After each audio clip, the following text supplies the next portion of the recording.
Yeah, I think people on site, I don't think it's just people in mining, I think it's men in general are too hard on themselves.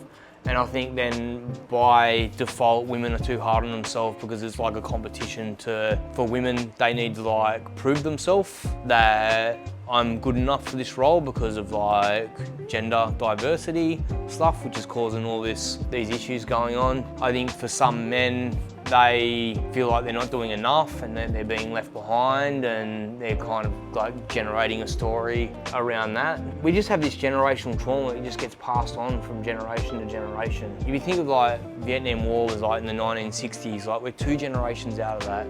So men come back from war, they had PTSD, they didn't know how to communicate, connect or have conversations, and then I'm the children of those men. So they're the people that are on site, right? 30 to 50 generation. So they're 1 generation out of this generational trauma, and unless they've done their work, don't know how to be proud, because they had a father who was stoic and never praised them and didn't communicate. So if someone hasn't been taught how to be proud of themselves, then how do they get to be proud of themselves?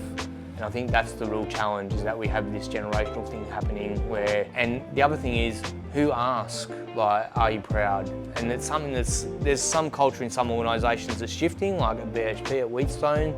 You know, Reece Hilly, like, he's a rock star because he believes in all this stuff and driving that culture, right? It's different. But the problem is it's isolated. It's isolated to Whaleback because that's Reece wants to implement that as a part of the team. And when you talk about like the culture there, the culture was horrendous, and then Reece come in as a new leader and the culture shifted dramatically, right? That meant moving some people out and bringing new people in. But there's a culture of communication and openness and connection. So when they roll into a pre-start meeting for a shutdown, what are we proud of in the last 24 hours? And they do that every day, right?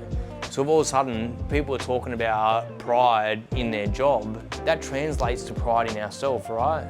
By default. So then we can start asking, well, if we're proud of this at work, what are we proud of at home? What are we proud of personally? And then we can start to translate and have a conversation. So that's almost like becomes like a pre-start conversation, right?